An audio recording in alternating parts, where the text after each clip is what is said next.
Day 1114 of the Ukrainian War Map, also known as the Russo-Ukrainian War. Juzzie here, and today is another update as I take a simplified and down-to-earth approach to some of the most important happenings on the ground in Ukraine. So starting off, we'll take a look at those Russian losses, as currently Russia sits on more than 890,000 military personnel losses, representing an additional 1,200 in the past day. Then as for hardware, 1 tank, 2 APVs, and 19 artillery systems. Below average figures today, but by no means a quiet day. So into the map we go, where Russia's adversary and defending nation Ukraine has once again shuffled the deck and dealt another hand, with the launching of a large wave of unmanned aerial vehicles across multiple regions of Russia's mainland, flying into no less than 11 different regions overnight. So starting out earlier overnight, drones struck a concealed UAV production facility in Russia's Kaluga region. The attack targeted an assembly line hidden within the Kaluga gas concrete plant. Local residents reported powerful blasts and a raging fire at the site, amounting to another blow to Moscow's war machine, targeting the very drones that pose a threat to Ukrainian skies. Interestingly, a fire showed up on firm's satellite data at the Shaykovka airbase, nearby in the same Kaluga region. The area that the fire is located in looks to be some sort of storage facility for a site that's used by the Russian Air Force. Little more is known about this event, although even in the absence of footage from locals, it's likely tied to the string of last night's one-way attack drones. Also on the map, multiple drone strikes have hit infrastructure in Russia's Voronezh region, igniting fires at 2 reported sites. The governor confirmed an attack on a gas infrastructure facility, then headed across to Krasnodar Krai, with more fires witnessed lighting up the night. The site of the incident was not verified, however, there is a large airfield and ammunition depot to the north of this city of Tikhoretsk, with Russian telegram channels reporting that this location was under a drone alert. Then headed some distance farther away to the northeast, because a pump station of a gas pipeline in the Saratov region was also struck by a UAV. According to the source, one of the 5 compressor units was hit. But that's not all, because multiple strikes have targeted key infrastructure in Rostov, igniting a blaze at an industrial site in the Solokov district. Then finally was the curious case of a thermal power station in Moscow ablaze, although the cause of this fire is still unknown. But overall, these incidents highlight a troubling trend. Ukraine's UAVs are increasingly striking deep into Russian territory, targeting critical assets. For Russia, this isn't just about physical damage, it's a psychological blow, continuing to challenge the Kremlin's narrative of invulnerability.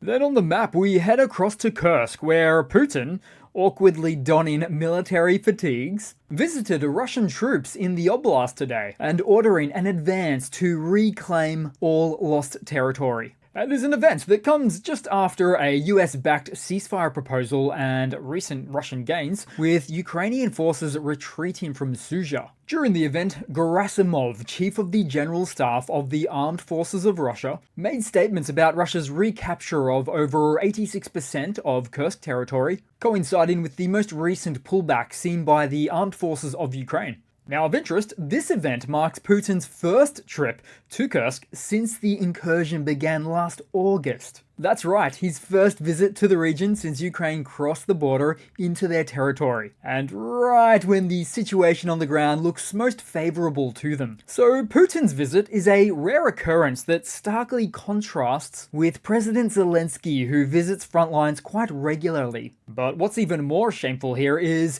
how Putin's location was just about as far as you can possibly get away from the actual contact point, and likely participating in a meeting that was below ground level, bunker rat style. In fact, as soon as I found out that Putin was visiting Kursk, the very first thing I checked was the location, thinking maybe he's as close as 50 kilometers away, hoping to surprise myself. Unfortunately, no surprises. At over 200 kilometers away, difficult to get much further. Now for this region, naturally, Putin doesn't want to risk losing it again to Ukraine for an embarrassing second time. The first was bad enough. And the same concerns for Russia would go for the adjacent bordering regions of Bryansk and Belgorod. So it would appear that Russia has a newfound necessity not considered before, at least not before August last year, for protecting their own borders in these parts of their country.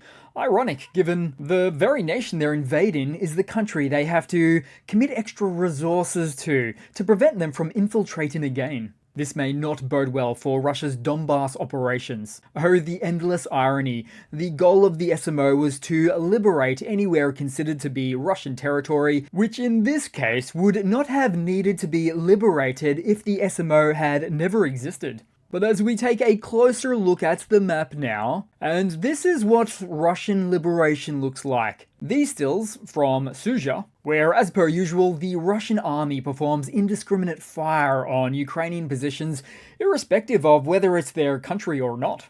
Then headed further south on the map into Ukraine, as the AFU has continued to improve their positions, reportedly gaining some further control over Lysivka in the Pokrovsk direction. This has been confirmed by both sides with corresponding geolocated footage. And then on the map, the same can be said of the Zabalka district in the south of Toretsk, with the AFU continuing to make gains, pushing into this sector, complements of the 28th Mechanized Brigade. Further to that, the AFU's Tsunami Assault Regiment has been attacking deeper into the city centre itself, with ultimately ongoing events like these continuing to suggest that the former long-time priority of this Donbass front has taken something of a back seat in more recent times for the Russian forces, as they have been busy or caught up somewhere else on the map. Ukraine's north, the location the Russian military never thought it had to defend at.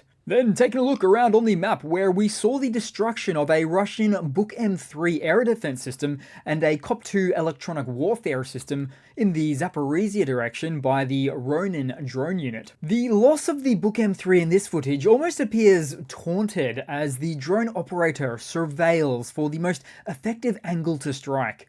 Looking ahead, soon enough, the wide-scale introduction of the incredibly precise AI drones will outperform the capabilities of these drone operators. Then briefly headed to the Black Sea, where the French E-3CF AWACS radar and surveillance aircraft, under the cover of Rafale fighters, was conducting reconnaissance over the Black Sea as France maintains or even strengthens its role in this war, assisting Ukraine's defense.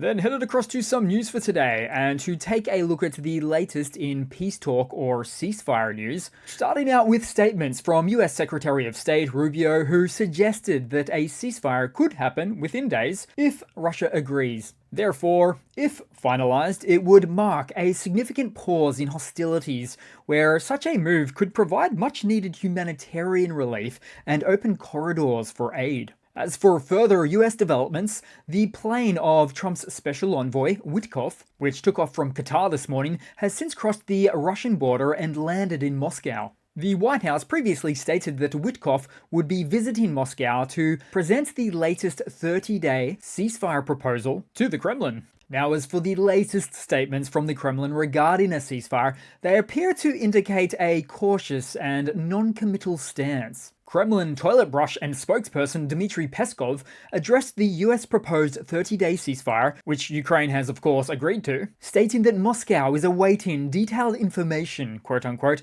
from Washington before taking a position. Peskov also emphasized that Russia does not want to get ahead of itself and is carefully studying the statements made after the US-Ukraine talks in Saudi Arabia on March 11. So these statements unfold at a time when President Putin is focused on military objectives, instructing troops in Kursk to push Ukraine out of its own territory, and to do so within the shortest possible time. That's a Putin quote.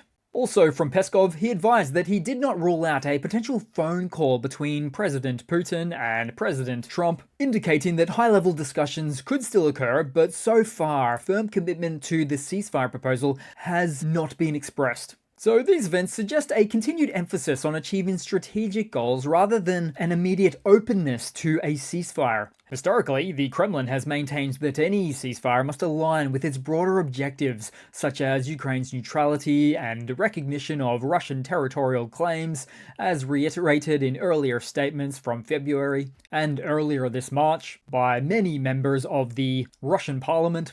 Now, in a further potential twist to the ongoing conflict, Vladimir Putin may agree to a ceasefire, but not without significant strings attached. According to a number of reports now, Putin's conditions includes a halt to Western arms supplies to Ukraine, but this demand is just the tip of the iceberg. Other news outlets have reported seeing a leaked list of Russian demands so extensive that it reads like a maximalist manifesto drafted by a Moscow think tank with ties to the FSB. The document outlines several controversial points. First, it states that any peace in Ukraine is unrealistic before 2026. It also demands a complete overhaul of Ukraine's government. Also mentioned was the requirement for a buffer zone along the Russian border and a demilitarized zone in southern Ukraine, including parts of Odessa. Notably, it also dismisses the need for any peacekeeping forces, claiming them unacceptable. It's quite the list, and certainly a lot more in there. So, looks like Putin is willing to agree to a ceasefire, but there is nuance. In any case, we'll likely find out more about the Kremlin's direction in the next day or two. Then headed across to something a little bit light and easy to round off the video, with more feline defenders of the Ukrainian trenches, keeping the soldiers company and always on the lookout for some of those trench rodents. Referring to the rats, not the Russians. Quite the long-haired cat too. So that's it for today, guys. Thanks again for watching. Please continue to like and comment, and I do hope to see all of you guys there in the next one. Cheers!